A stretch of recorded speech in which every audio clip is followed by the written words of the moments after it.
Everyone has had that one annoying roof camper neighbor at some point, and the urge to raid them grows more each time they kill you and go outside naked to loot you. But not all of you manage to do so, since those motherfuckers can build quite the sheet metal tower. How the f did they even get those materials, spending the whole day on the roof? So it could be pretty expensive to raid them. Not to mention the fact that they would kill you every time you go out to farm sulfur. But worry you shall not, my friend. Today, I will be showing you the best ways to raid. For this, you need to keep in mind a few basics concerning raiding supplies. Sulfur is the main resource for making explosives. Each sulfur node gives 300 sulfur, and when combined with charcoal, sulfur makes gunpowder with a ratio of 2 sulfur for 1 gunpowder. Please note that the point of this video is to make you understand a few things to be able to make up your own strategy in raiding. That's the cheapest and most suitable for you based on the supplies and tools available for you. Now let's talk about the cheapest ways to raid each structure, starting with doors. There are 4 types of doors in Rust: wooden, sheet metal, garage, and armored. They each have 200, 250, 600, and 800 health respectively. For this video, we will ignore wooden structures as they don't require explosives to raid and have a different damage multiplier, and rather talk about the others. To know the best ways to raid a door, let's take a look at how much damage each explosive type deals to doors. Note that these explosives do around 37% less damage to walls. A rocket, for example, would deal 137 damage to a wall and a C4 275 damage. Now, if we put the damage chart for each explosive side to side with the health chart of each door, we can already get a rough idea on what could be some good ways to raid each of these doors. For example, if we take a sheet metal one, it has 250 health. It can get destroyed by a C4, which does 440 damage, but that's a little bit overkill, considering the C4 costs 1.1k gunpowder along with some fuel, tech trash, etc., making it not our first option. Using explosive ammo would cost 800 gunpowder and use up 63 explosive ammo. On the other hand, a rocket deals 220 damage, so it would leave the sheet metal door at 30 HP. For the remaining 30 HP, we can finish it off using 8 explosive ammo, costing exactly 100 gunpowder extra. So, using this combination of rockets plus explosive ammo, a sheet metal door costs 800 gunpowder to raid. But why shouldn't I just use explosive ammo exclusively, since using a rocket, then explosive ammo costs exactly the same?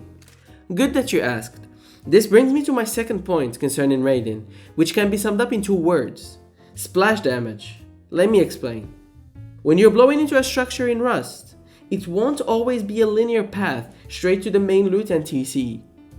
The bigger the base gets in size, the more complex it becomes in the matter of guessing where the loot rooms could be. You could find yourself in front of 5 doors that look exactly the same, and you have no means of knowing which is the better one to blow up. So your best friend is luck. Well, not exactly. What if I told you you could blow all of them at the same cost? In Rust, some explosive types are able to damage multiple structures around their area of effect. Note that I'm not speaking about damaging deployables, since every explosive would damage beds or boxes and kill players near it. But not all can damage structures such as doors or walls. The leader in the matter of splash damage is none other than the rockets. Rockets deal almost full damage to anything on the same foundation, and can damage any structure within a 1 square foundation radius, allowing you to blow up multiple doors, walls, or floors using the same amount of rockets you would use to blow up 1. So instead of wasting 6 C4 to blow up these 3 garage doors, you can use up 3 rockets, which is what it costs to raid 1 door, and finish off the couple health points left with a few explosive bullets.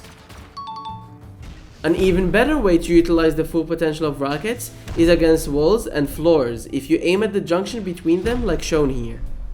Second comes the 40mm explosive shells, but they're not really considered raiding tools since they don't do much damage and are pretty rare to get since they can only be found on heavy scientists at oil rigs in minimum quantities.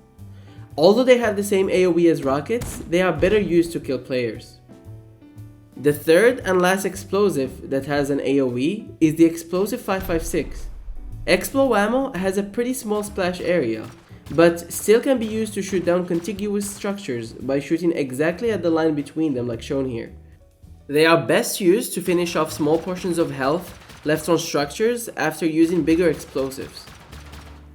So, after all, what are the cheapest ways to raid?